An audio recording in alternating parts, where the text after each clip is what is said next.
Estamos otra vez con Ramiro Calle, maestro de yoga, y hoy nos quieres hablar del tema de la ansiedad. Bueno, yo creo que podríamos buscar un tema interesante para escudriñar juntos, que yo le llamaría incluso yoga una fuente de serenidad contra la ansiedad, porque desde muy antaño el yoga siempre se ha asociado con calma, quietud, serenidad. Fíjate que hay una anécdota muy curiosa que ya Alejandro Magno, cuando fue a la India, se sintió, durante su campaña en la India, se sintió enormemente atraído por los sadhus, por los yogis indios que les llamaron gimnosofistas, y él mismo creía que era una reencarnación que anteriormente había vivido en la India, y además tuvo un profesor de yoga en la India llamado Kalano, que le enseñó a meditar y todos los secretos del yoga. Luego quiero decir con ello que desde antaño hasta el muy insatisfecho Alejandro Magno ya buscaba en el yoga paz, quietud, equilibrio y armonía. O sea, que la búsqueda al final del bienestar mental siempre lo llevamos buscando desde hace quién sabe cuánto, ¿no? Hasta los grandes que han tenido de todo, ¿no? Todos, sí, de alguna manera la insatisfacción es una fiebre del alma que está en todos nosotros. Lo que pasa es que en determinadas personas se pronuncia mucho más. Y entonces esa fiebre del alma, que se traduce como ansiedad, insatisfacción, desconsuelo, la llamada insoportable levedad del ser, nos lleva a buscar otro estado de conciencia más confortable, más agradable, más placentero.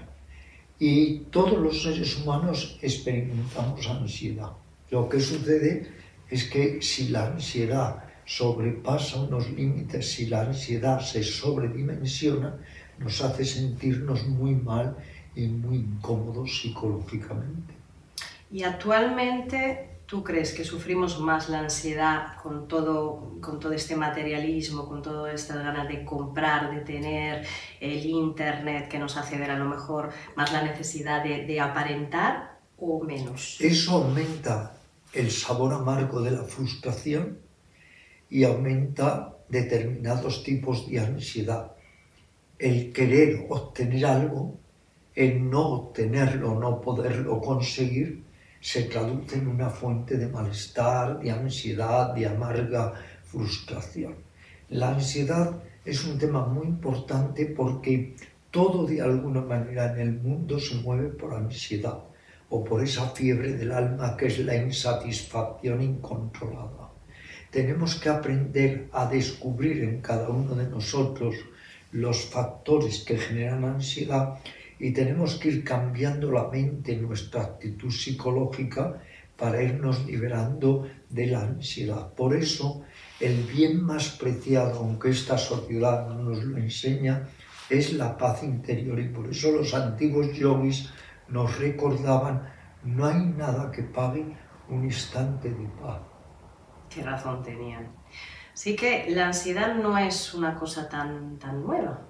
No, la ansiedad es antiquísima, es inherente al ser humano. Lo que luego sucede es que hay sociedades que incitan o son más generadoras de ansiedad en el ser humano, porque crean tanta competencia y una competencia tan brutal, y crean tanto desconsuelo y crean tanta insatisfacción en lo sensorial que no podemos todo conseguirlo, que al final nuestro coeficiente o índice de ansiedad, nuestro umbral de ansiedad asciende enormemente, y hay millones y millones de personas que tienen ansiedad, igual que millones de personas que tienen depresión. Ahora, al editar hace un mes mi libro Las enseñanzas del fakir, que estudia la trilogía del fakir y va indagando en distintos puntos de estas enseñanzas milenarias, la editorial me ha mandado un informe donde se dice que hay 300 millones de personas que padecen depresión. Pero es que seguro que hay 500 millones de personas que padecen ansiedad y otras melancolía incorregible, y lo que tú y yo hablábamos antes de la entrevista, el número verdaderamente alarmante y atroz de suicidios que hay incluso en adolescentes, en jóvenes. Eso demuestra que nuestra salud psíquica está muy resentida y que no encontramos refugio en nosotros mismos. Entonces, como todo lo volcamos hacia afuera, ¿qué sucede? Nos vamos volviendo huérfanos de nosotros mismos. O sea, que perdemos un poco la conciencia plena sobre nosotros. Sí, por supuesto, perdemos la conciencia de ser. Todos vivimos en un nivel de conciencia muy pobre, en una conciencia crepuscular. Ni estamos realmente conscientes de lo de afuera, pero mucho menos de nosotros mismos. Si poca conciencia hay de lo exterior, casi nula conciencia hay de lo que llamamos el ser, nuestra conciencia de ser o presencia de nosotros mismos. Tanto huimos hacia afuera que nos perdemos a nosotros mismos, pero de alguna manera en nuestra alma es como si hubiera un eco de nostalgia, de esa paz, de esa quietud, como si hubiéramos metafóricamente sido expulsados del paraíso y lo echamos de menos. Y entonces hay ese llamado interior a buscar ese paraíso que queremos encontrarlo muchas veces en lo sensorial, pero que en realidad hay que encontrarlo en uno mismo, como dicen los maestros antiguos.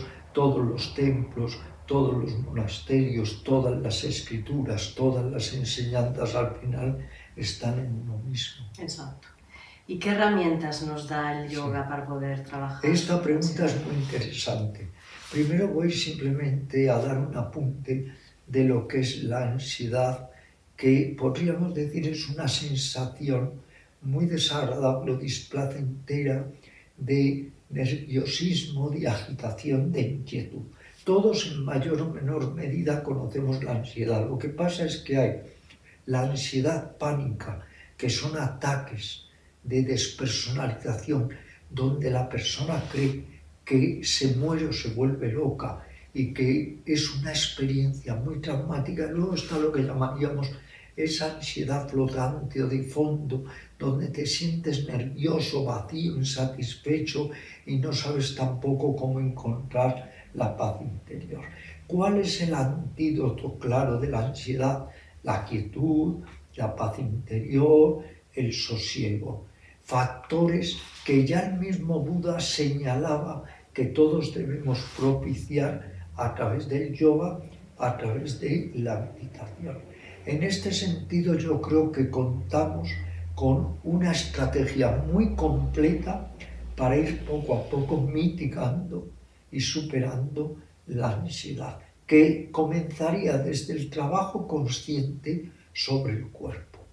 No hacer gimnasias violentas o yogas violentos que en lugar de calmarnos nos alteran más, porque muchos psicólogos y psicoterapeutas a las personas con mucha ansiedad lo primero que les dicen es que no hagan gimnásticas que pronuncien más esa ansiedad. Sí, que vayan a aumentar, claro, determinados neurotransmisores. Pero sin embargo, las posturas con meditación, con recogimiento, con una respiración adecuada, todas las posturas, como tú sabes, que por un lado estiran, por otro lado masajean, activan los 21 puntos vitales, equilibran los campos de energía. Los asanas son magníficos para combatir la ansiedad, y el pranayama, y no digamos nada, la relajación profunda savasana, y por supuesto la meditación. Todo lo que nos ayude a equilibrarnos. Yo diría que incluso un sueño más reparador, una comida menos tóxica y más pura y equilibrada, un mayor contacto con la naturaleza y algo esencial, la actitud. Porque la ansiedad viene por factores de afuera y luego nuestros fantasmas psicológicos, miedos, temores imaginarios, fantasías dolorosas, todo tipo de recuerdos que nos incitan a la ansiedad. Entonces hay que aprender a neutralizar las influencias ansiógenas que vienen del exterior, pero también las que surgen dentro de nosotros. Ahí la actitud es esencial. Por ejemplo, saber relativizar, el no dar excesivamente importancia nada más que a lo que la tiene. Yo a mis alumnos siempre les digo, lo que importa es lo que importa, que son muy pocas cosas, enfermedad, vejez, muerte, pero es que qué de disgustos, qué de preocupaciones por cosas falaces, baladíes, insubstanciales. Hay que cambiar la actitud, darle un giro a la mente. O sea, que habría que observar desde una actitud como si no fuera algo que toca a mí, que me toca a mí, ¿no? Como si yo fuera el amigo de mí mismo, ¿no? Y tengo que darme un consejo viendo desde fuera con distancia. Hay que ¿no? crear más esa energía del testigo, del observador. Se pone un ejemplo. Es como si en el fondo del valle hay una guerra, pero en el pico de una montaña hay un observador. Está observando la guerra, pero no está implicado en la guerra. Y hay un grabado muy interesante en la India, que es que en la rama de un árbol se ven dos pájaros. Uno está ansiosamente tomando los frutos del árbol y el otro desde la calma más profunda le está observando. Hay que desarrollar esta segunda capacidad que hay en nosotros, que no solo es la de absorberte en lo que estás viviendo, que está muy bien si es con consciencia, pero también que una parte de nosotros pueda observar, no identificarse, no implicarse, porque la identificación siempre es pérdida de libertad interior, y la pérdida de libertad interior a la larga es sufrimiento y dolor. Eso es un poco, me recuerda, Ramiro, a algunas meditaciones que a veces se hacen, ¿no? Donde nos recordamos automáticamente el pensar que no soy el cuerpo y no soy la mente, ¿no? Exacto, hay una meditación muy interesante en ese sentido, que es que primero siento y observo mi cuerpo, pero estoy más allá de mi cuerpo. Observo mi respiración, pero más allá estoy de la respiración, y luego observo ideas, pensamientos, deseos, alegrías, tristezas, todo lo que va viniendo por el escenario mental, pero estoy más allá del escenario mental. Y poco a poco así vamos desarrollando la que se llama la energía del observador, donde el observador logra distanciarse del observado. Es como si estás en el cine, estás viendo la película, pero vas aprendiendo que tú no eres la película. O lo que decía Ramana Maharshi, en la película hay inundaciones, hay fuegos, pero la pantalla ni se quema ni se moja.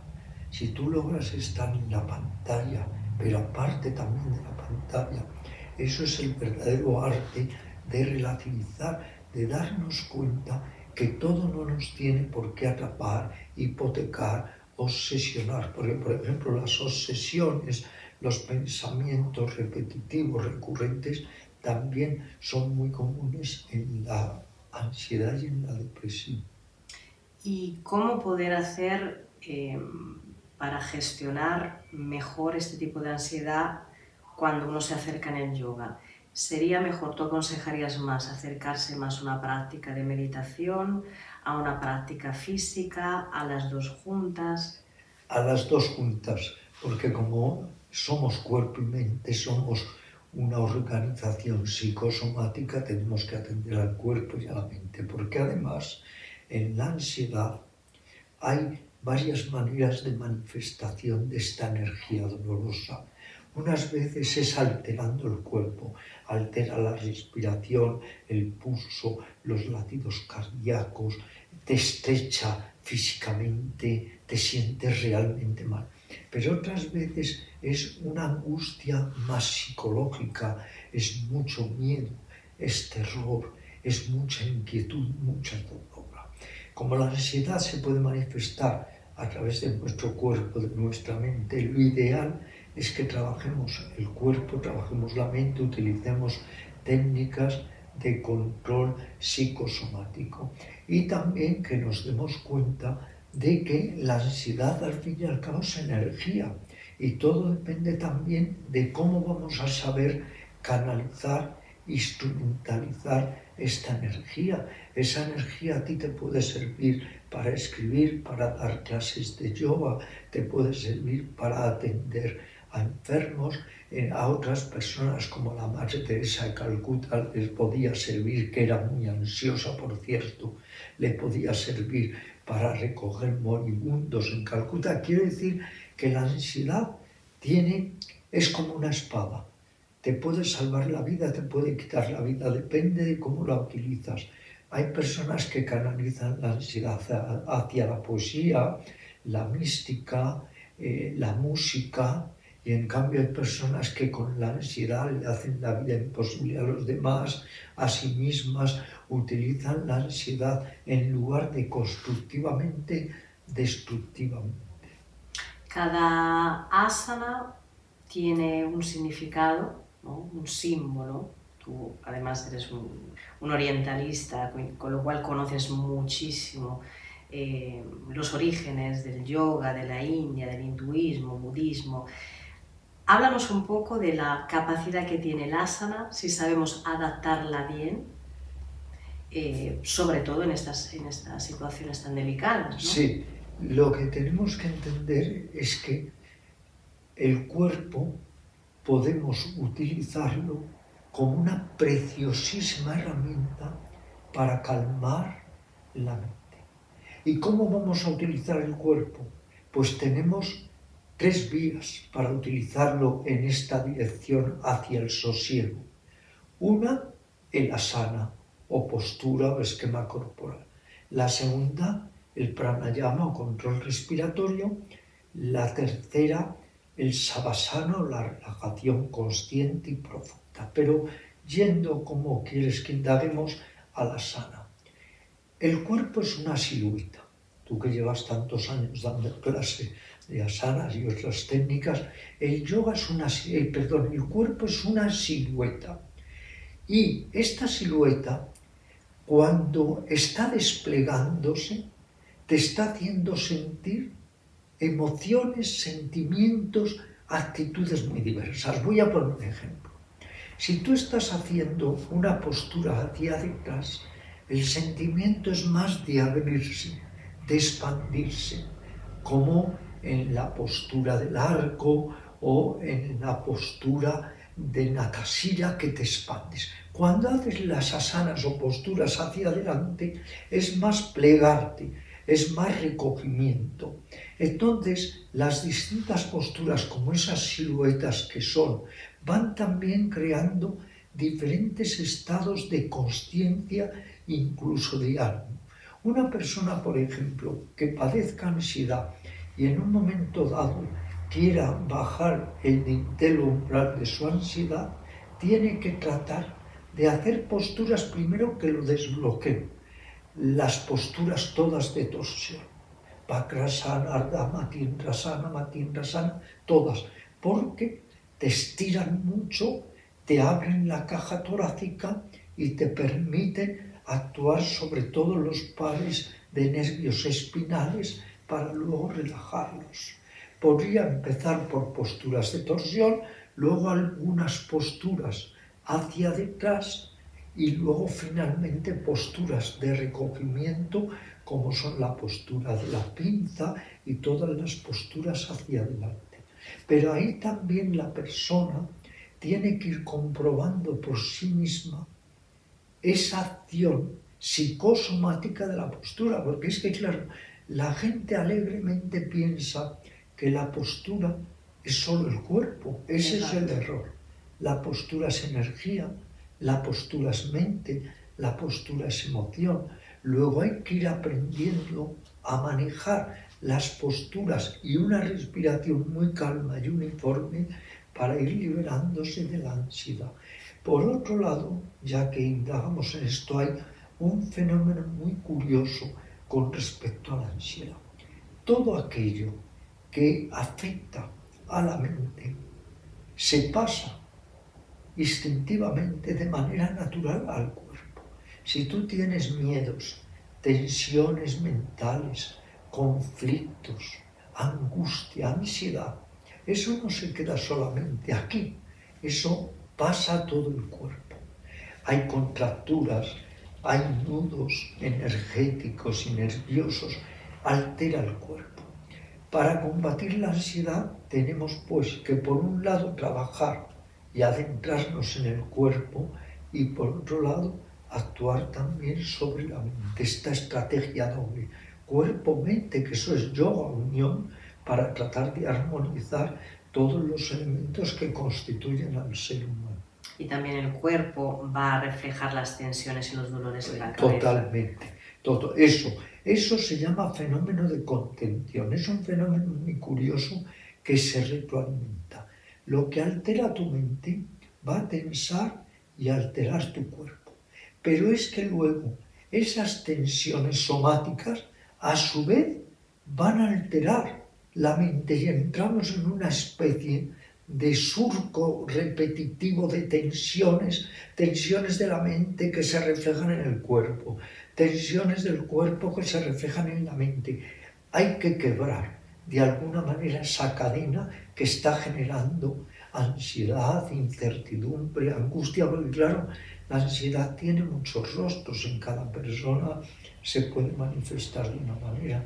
De hecho, ahora la medicina también habla que no es solo el cerebro el que tiene el poder no sobre el cuerpo, ¿no? Sino el intestino, el corazón, los músculos. Sí, claro, por ejemplo, se dice que la medicina del futuro es la microbiota, es el estudio y organización de todas las bacterias que hay en nuestro aparato digestivo. Ya con razón los antiguos chinos decían que el estómago es el segundo cerebro y las personas que tienen ansiedad muchas veces tienen muchas molestias estomacales, obviamente. Claro, somos un conjunto, somos una organización psicosomática que ni siquiera lo que afecta a una uña de nuestros dedos, ni siquiera eso pasa desapercibido para el resto del cuerpo porque somos un conjunto. Sí, tendemos a querer simplificar, pero no. Claro. Por eso a lo mejor el yoga es tan bonito, una herramienta tan valiosa, porque nos da mucho. El yoga, ¿sabes una cosa que me preguntan mucho en entrevistas? Que por qué habiendo yo pasado por el zen, por el budismo, por el tantrismo, por tantas filosofías y doctrinas, que por qué finalmente me incliné con carácter mucho más definitivo al yoga.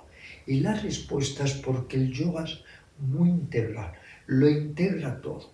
El zen, por ejemplo, es una gran técnica de autodesarrollo a través de la meditación, una meditación muy rigurosa, pero no implica el cuerpo, no implica el pranayama ni el savasana.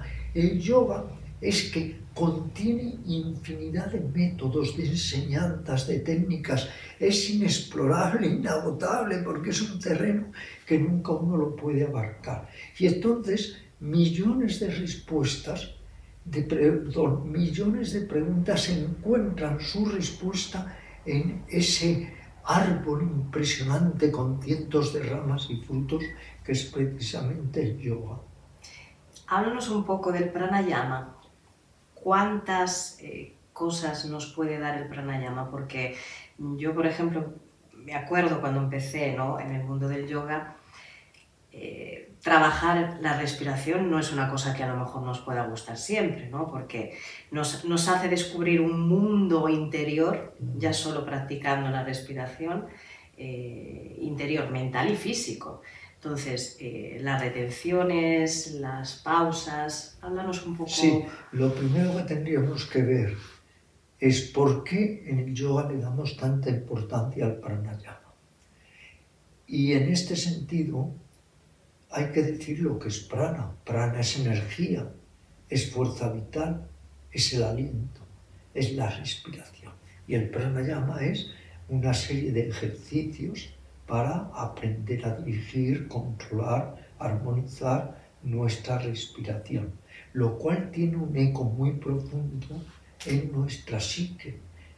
En la medida en que vamos aprendiendo determinados ejercicios de respiración de pranayama, nos damos cuenta que hay una serie de vivencias o experiencias muy hondas que comienzan a aflorar, porque existe una conexión estrechísima entre cerebro, respiración y mente.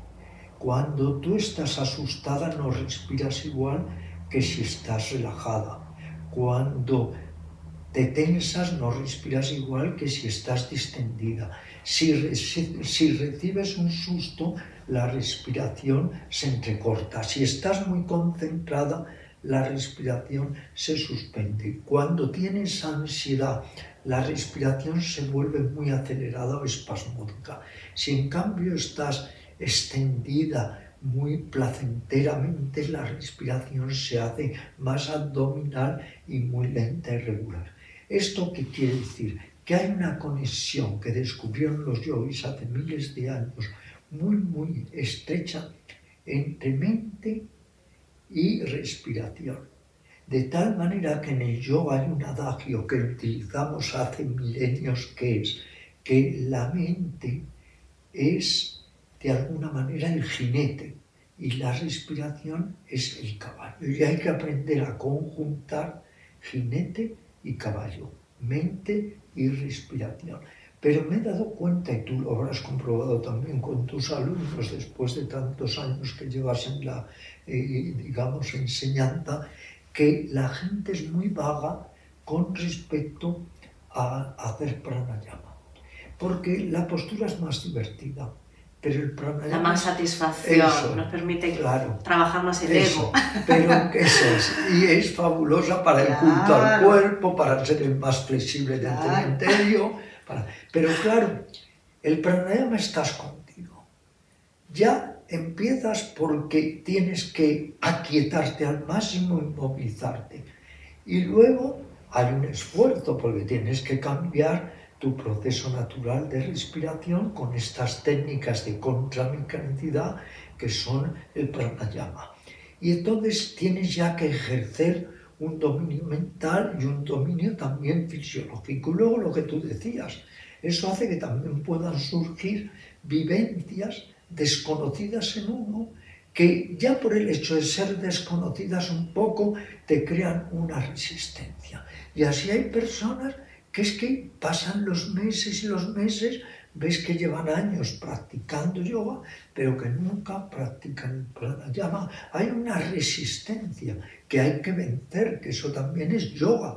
La tapasya, la ascesis un poco interior, el poder interno, para superarnos a nosotros mismos y dominarnos. La pereza es uno de los grandes enemigos del yogi. Pero a lo mejor también porque el pranayama conlleva ese esfuerzo sobre la atención, ¿no? Ah, claro. Entonces, como estamos ya muy desubicados, totalmente, sobre todo últimamente, pues a lo mejor es como mejor sentir el cuerpo, aunque me duela, ¿no? Claro. Pero es un dolor que es extraño, ¿no? Es un dolor que nos gusta más. Es aquello de ese antiguo adagio que dice: prefiero el infierno a la nada. Sí. Prefieres el infierno del dolor incluso a sentir nada. Hay gente que cuando está en meditación de repente es como si no pensara, se aterra. Ramiro, a ver si me va a pasar algo, a ver si no voy a volver a poder pensar nunca. ¿Y eso puede pasar? No, eso no conozco ningún caso, igual que te voy a decir una cosa. No conozco ningún caso de apego a la meditación.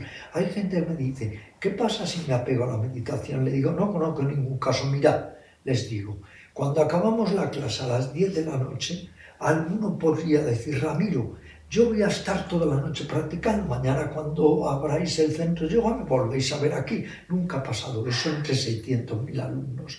Quiere decir que es que siempre buscamos ir a la baja. La gente no te dice: ¿puedo meditar 3 horas? No. Y si medito 10 minutos también me va a servir. Entonces, es que hay que entender que a mayor esfuerzo, mayor resultado. Es que eso pasa si eres concertista, si eres pintor, si eres poeta. Si tú haces una entrega, recibirás más, Pero claro, es que la gente con 10 minutos de posturas, 10 de meditación, 10 de pranayama, ya quiere ser Ramakrishna. Pero porque hemos crecido en una sociedad que nos lleva a eso. La inmediatez. Eso es. Todo tiene que ser inmediato.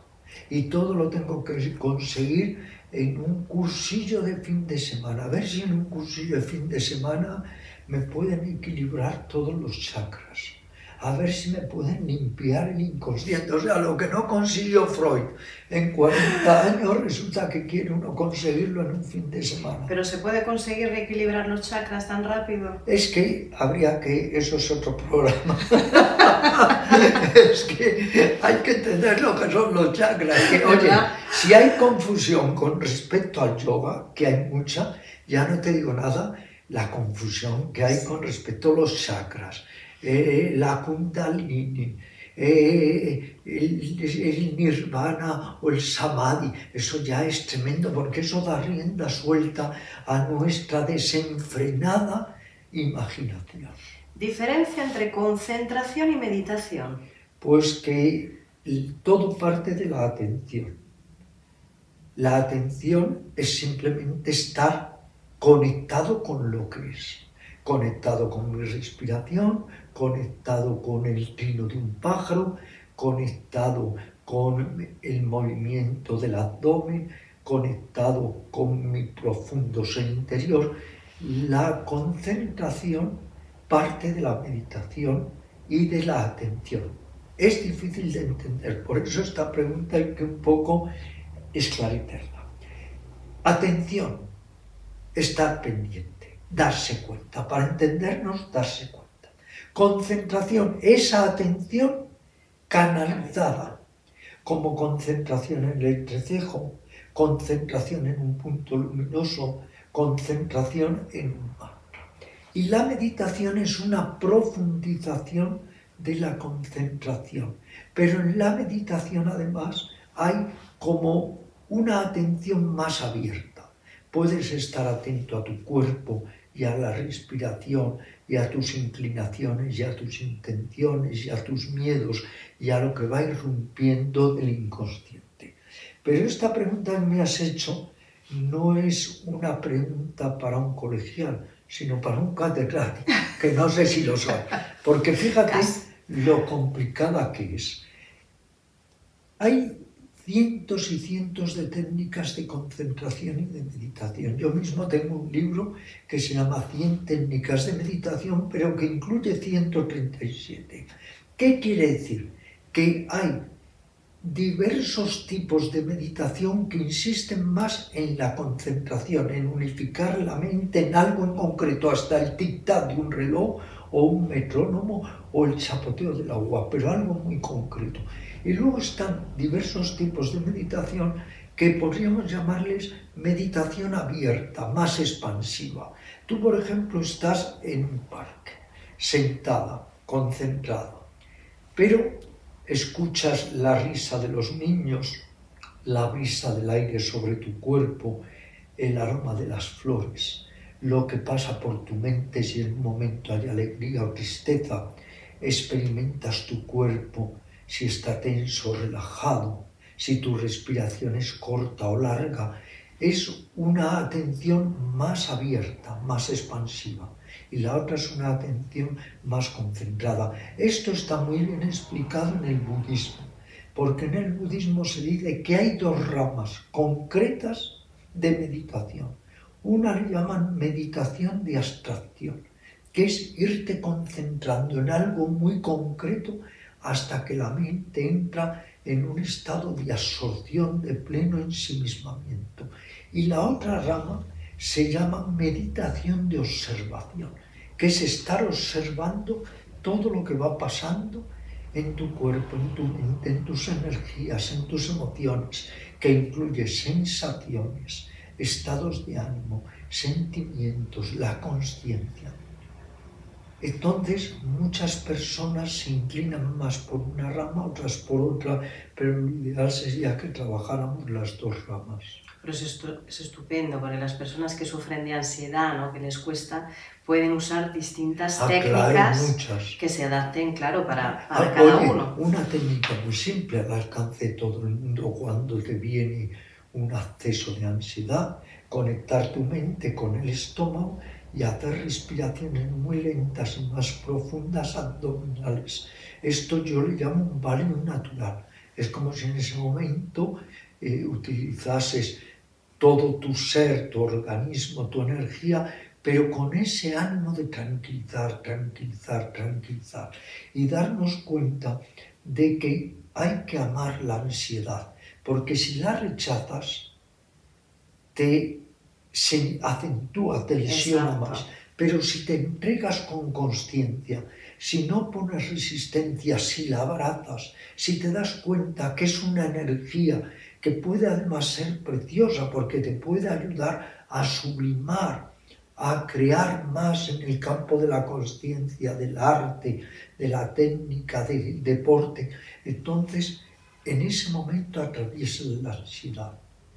Pero si no es fortalecer al enemigo, muchísimas personas viven la ansiedad de una manera muy, muy dolorosa, porque no solo es la crisis de ansiedad, es que luego están todo el rato pensando: me va a dar, me va a dar, me va a dar. Y eso además provoca que te dé, claro. Estás tan expectante de que vas a sentir ansiedad que al final estás provocando justo lo que temes. A lo mejor porque no estamos tan acostumbrados a escuchar nuestras emociones, que la ansiedad es tan fuerte que te dice: aquí estoy, sí o sí. Exacto. Y como no estamos acostumbrados a eso, claro. Puede Pero ser, fíjate, ¿no? esto que dices es muy interesante porque lo podemos trasladar a todo. Es que no estamos acostumbrados a sensaciones, vivencias, percepciones muy intensas. Es como en la meditación. La gente crea muchísima resistencia con los dolores que aparecen en el cuerpo, las molestias. Y entonces, al crear esa resistencia, lo que están haciendo es provocar más dolor, más malestar. Es como si no quieres mirar algo, y cuanto más no quieres mirarlo, más lo miras. O esas personas muy obsesivas con los ruidos, que ya no es que escuchen ruido, es que lo buscan. Exacto. Están tan obsesionadas que donde quiera que llegan, si van a un hotel, si van a una pensión, donde quiera que vayan, están obsesionadas si se oye la cisterna de arriba, si se oye al inquilino de al lado, lo que sea. Tanto no quieren oír que oyen más. Tanto no queremos ver algo que lo vemos más. Y tanto no queremos experimentar dolor que experimentamos más dolor. Un maestro mío de meditación siempre decía: Ramiro, ¿cuánto sufrimos por no querer sufrir? Sin embargo, si te relajas, si te abandonas y si lo vives no como sufrimiento, sino como una sensación intensa. Aquel discípulo que llegó al maestro y le dijo: Maestro, ¿cómo escapar al invierno?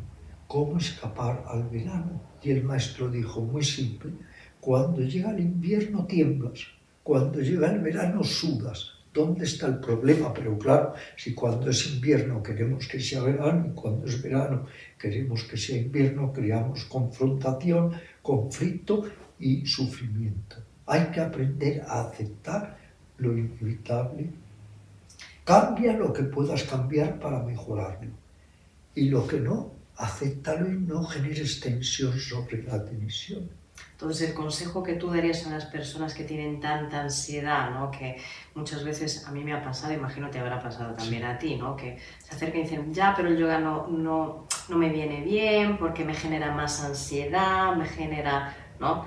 ¿Qué consejo les darías? Lo primero que les diría es: mira, si el yoga no te viene bien, es porque no lo estás haciendo como debes hacerlo. Ni en técnica ni en actitud, porque cuidado, técnica y actitud. Porque yo mismo, si he escrito varios libros de la ansiedad y varios libros del sosiego, es solo por una razón, porque yo desde los 8 años de edad o 9 padecía ansiedad y he conocido la ansiedad en todas sus formas, la ansiedad pánica, la ansiedad como crisis de despersonalización y desrealización, la ansiedad como un burbujeo que es un sinvivir.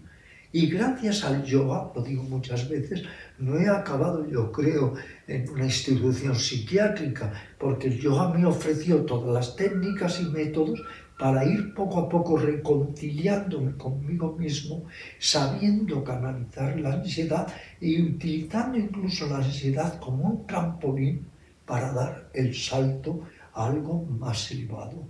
Yo le diría a esas personas que se den a sí mismas una oportunidad y se la den al yoga, y que no se puede quitar la ansiedad de la noche al día, a la mañana. Eso es imposible, hay que ser paciente y hay que cambiar actitudes y revisar nuestras actitudes ante la vida, revisar nuestros comportamientos psíquicos.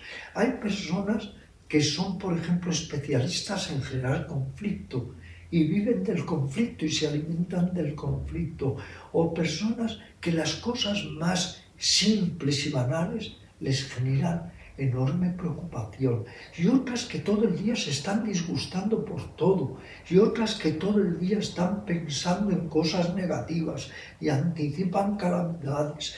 Entonces, es que hay que cambiar también las actitudes. Apóyate en las posturas, la respiración, la relajación, la meditación, pero luego también concédete el privilegio de que eres un ser en evolución y que puedes cambiar, y que, como decía Buda, los demás me insultan, pero yo no recibo el insulto, y hay que tener ecuanimidad y aplomo y equilibrio para saber que la vida es una sucesión de vicisitudes y alternancias, que unas veces vienen los vientos de un lado y otras vienen de otro, pero que tú trates de mantener tu equilibrio. Pero si todo te desmesura, si todo te sobretensa, si a todo le das una importancia desmesurada, desorbitada, entonces vas a vivir siempre en un estado de continua ansiedad. Y por otro lado, acepta que eres un ser humano. Si hasta los dioses y héroes en las mitologías sufren, tienen pasiones, miedos. Además sufrían todos. Todos. Cualquier libro que coges de mitología. Todos. Pues entonces, oye, si eres un ser humano, pues no pretendas ser mucho más que un dios, que si hasta Shiva, el dios del yoga, sufre, se inquieta, se apasiona, se desalienta, pues oye, tú que todavía no eres Shiva, acéptate un poco como eres, porque también la ansiedad viene muchas veces porque no nos aceptamos como somos. No nos aceptamos, pero vemos más el problema fuera que dentro, normalmente, ¿no? Sí, siempre no.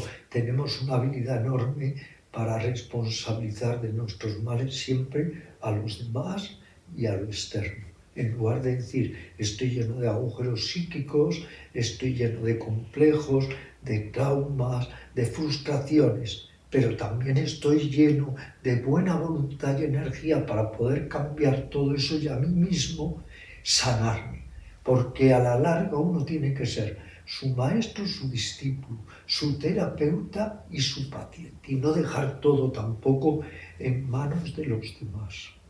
¿Cuánto es importante crear el hábito, el buen hábito sobre todo? Todo. En el yoga decimos siempre, esto me encanta recordarlo por mí mismo para vencer la holgazanería, decimos siempre que todos somos el resultado de nuestros pensamientos, y los pensamientos crean un hábito, y el hábito crea una personalidad, y la personalidad hace a la persona.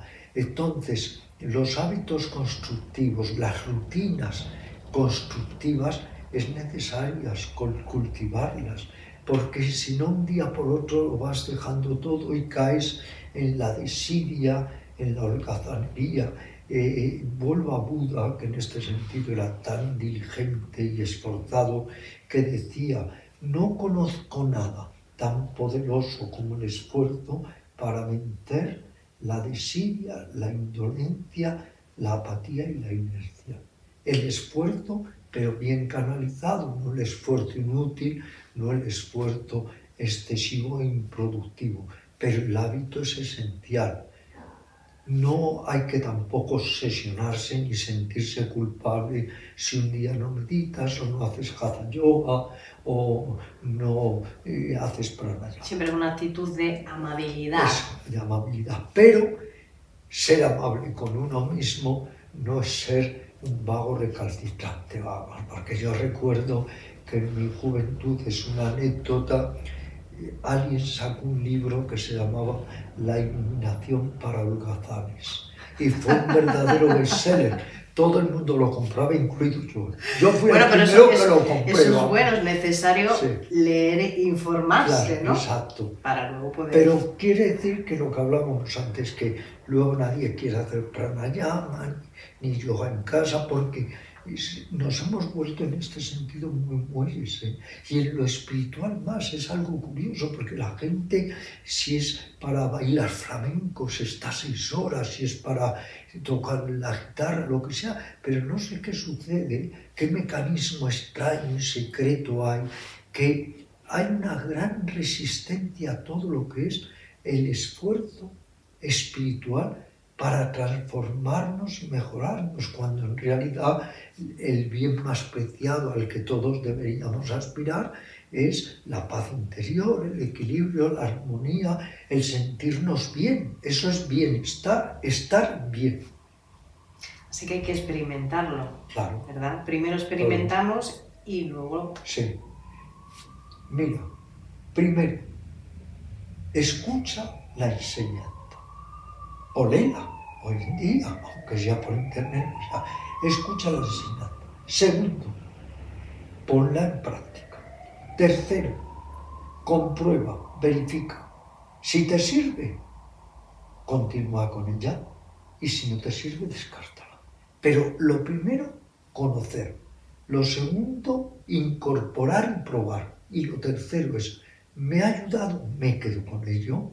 No me ha ayudado, pues busco otra técnica o otro método. Si no incorporamos es imposible saber si funciona o no funciona. Es que nada, es que todo hay que incorporarlo, porque si no, que se queda en papel mojado, en ideas. Por eso hago siempre una diferencia entre lo que es conocimiento y sabiduría. El conocimiento es ideas, conceptos.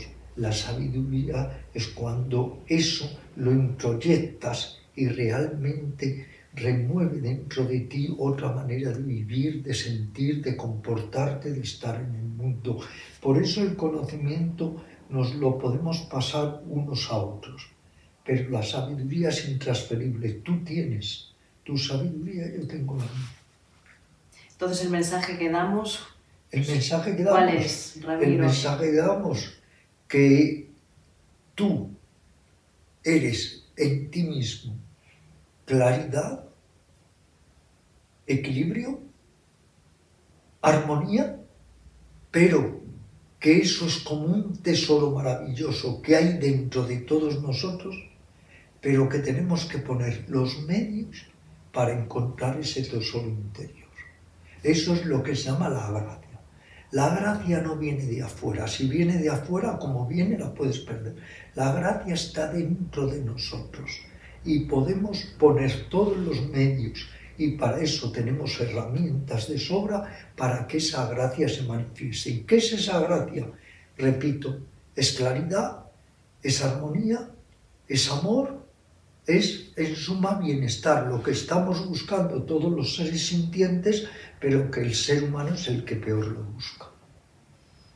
Pues vamos a ponernos manos a las obras. Pues eso, en eso estamos, ¿no? En tratar de que esta herencia maravillosa que hemos recibido de las mentes más brillantes del mundo, del planeta, esta herencia de enseñanzas, de métodos, que no quede ahí ignorada, sino que podamos incorporarla a nuestra vida y día a día apoyarnos en ella, encontrar refugio en esa enseñanza. Pues lo haremos. Pues Ramiro, muchas gracias. Gracias a ti.